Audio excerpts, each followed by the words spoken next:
What's up, guys? It's your girl Cooking with Tammy, and I am back in the building with another great banger. Today we're going to be making a cheesy chicken fajita skillet. When I tell you this recipe is everything, it's so delicious and so impressive. So without further ado, let's introduce these ingredients and get started. We have an array of bell peppers. We have the green, we have the red, yellow, and orange, as well as sliced onions and some mushrooms. However, if you don't want to add those mushrooms, you don't have to include it. We also have some chicken breast that's been washed, clean, pat dried, and ready to go. We have our baby potatoes as well as butter, cream cheese. We also have some garlic cloves on deck. For our seasonings, we have salt, freshly cracked black pepper, onion powder, smoked paprika. If you don't have smoke, use regular. Garlic powder, Cajun seasoning, as well as oil. Heavy cream, and last but not least, we have our cheese. When it comes to the cheese, you can use cheddar, mozzarella, absolutely up to you and whatever you prefer. So without further ado, let's get it.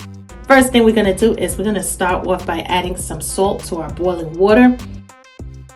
And we're going to drop those potatoes on in there. Allow them to boil up for about 15 to 20 minutes or until fork tender. Cover it on up with the lid to our nice hot cast iron skillet. We're going to drizzle it with some oil. And we're going to add our veggies to the pan just like this, just like that.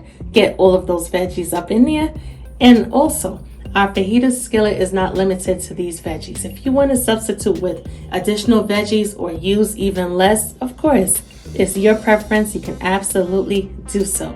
You have my permission to do just that. Stir it on up, make sure it's well combined, get them all tossed around and stuff. And we're going to hit it off with some salt, but not too much, all right, guys?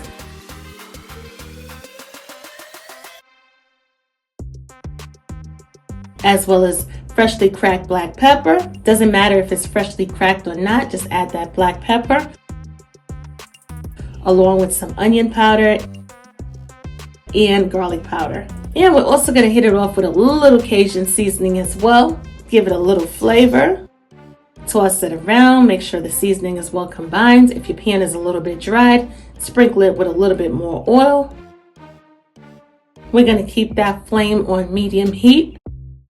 Let those veggies do what they do, and in the meanwhile, we're going to season up our chicken. We're going to drizzle it with a little bit of oil. Hit it off with some salt. Freshly cracked black pepper as well. Add some onion powder. Go in there with that smoked paprika. Hit it with that garlic powder for that nice garlicky flavor as well, along with some Cajun seasoning. Get it on up in there, guys. Let's season these chicken breasts perfectly. We're going to pat it on in. Make sure it's stick and stuck and stuck and stick. We're going to repeat the same process on the other side. We're going to move on to checking on our veggies. Go in there one more time. Toss it around. Make sure everything looks good. And at this point in time, we're going to turn our stovetop off. Using a separate cast iron skillet, we're going to pull out the grill. We're going to drizzle it with some oil. Hit it off with a little bit of nonstick cooking spray for that assurity. And we're going to add a chicken breast to the pan just like that. Make sure that pan is nice and hot because you want the perfect sear. Allow it to cook for about 6 to 8 minutes before flipping it on over. And once you flip it over, this is what your chicken breast should look like. As you can see, we have the grill marks. It's perfectly seared. And we're going to allow the other side to cook for about 6 to 8 minutes as well. And also, once you get the pan to where you need it to be, you want to cook the chicken breast all the way through. So you can definitely lower the heat to medium. I'm going to be cooking these chicken breasts on medium heat for about 6 to 8 minutes. Once we've cooked the chicken for about 6 to 8 minutes on each side and the chicken is fully cooked all the way through, we're not going to slice into it just yet. Allow the chicken to sit for at least 5 to 10 minutes before slicing into it because you want to reserve all of those delicious juices. Check out our veggies. Veggies are looking perfect. Now, when it comes to cooking the veggies, you don't want to overcook them. You want to maintain that crunchy texture, and also you want that color vibrancy to be popping. Using another pan, I got my baby cast iron skillet in the house. Say hi, baby cast iron skillet. Hey, y'all. And what we're going to do to our baby cast iron skillet is we're going to add some oil and we're going to add our garlic cloves. Yes, pan is hot as well. What we're going to do is we're going to turn this flame on down because we don't want to set off the smoke alarm. So we're going to turn the flame on low, medium to low, all right?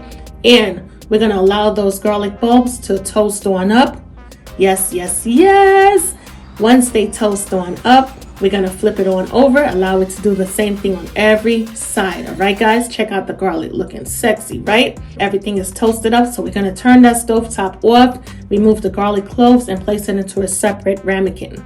Our potatoes are done. So we're gonna grab that pot, be careful while grabbing it, and we're gonna strain it on off.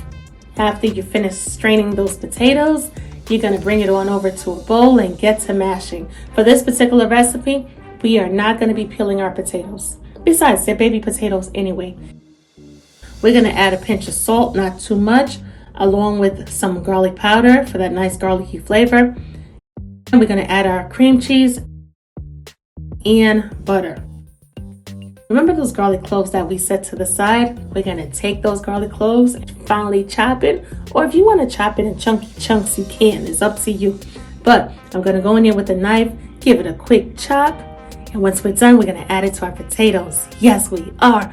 And let me tell you something, it's definitely gonna turn up the flavors in these potatoes. What is gonna be so delicious? You are gonna go in there once again, mash it on up, make sure everything is well combined. We're gonna add that heavy cream, get that perfect texture and consistency going on. If you need to go in there and add some more heavy cream, definitely add some more. Our potatoes are perfectly mashed, whipped, and tasting and looking good. Now that we're done, we're gonna remove our chicken breast from the pan. Check it out, check it out. Chicken is nice and juicy and tender and looking beautiful. And it's still hot. You can see that steam coming off that chicken. Let me tell you, oh man, so delicious. Call me the cast iron queen. What can I tell you? Using a cast iron griddle serving skillet. We are gonna add some cheese. And of course, this cast iron skillet is hot. However, we're gonna adjust the temp once the cast iron skillet is nice and hot. We're gonna adjust it to medium or even low. We're gonna add a ton of cheese, guys. Add whatever blend of cheeses you prefer, all right? Allow that cheese to become slightly melted, and you know what we're gonna do? We're gonna sit our potatoes on top of the cheese, along with our perfectly seasoned chicken breast, guys. Yes, we are. And on the other side, we're gonna add our veggies. The gravy that we have in our pan when we seared our chicken, we're gonna pour it onto the chicken and the potatoes. And this is it right here, guys. We're gonna turn that stovetop off if you hadn't turned it off already. Once that cheese is melted, turn the stovetop off. Because it's cast iron, it's gonna remain hot for a very long time, trust me. And this is it, guys. We have our delicious roasted garlic mashed potatoes, along with our perfectly seasoned chicken breast and our beautiful, perfectly seasoned veggies. I know most of us ate out before at Applebee's or even Chili's, where they use these griddles a lot. Be very careful. Very hot. Be very careful. Make sure you have that wooden plank just like this. Let's go in there and let's be greedy. As you can see, we have that perfect cheese pull with every bite going on. You gotta definitely try this dish out. And with all of that being said, I'm your girl cooking with Tammy. Talk to you later. Bye, guys.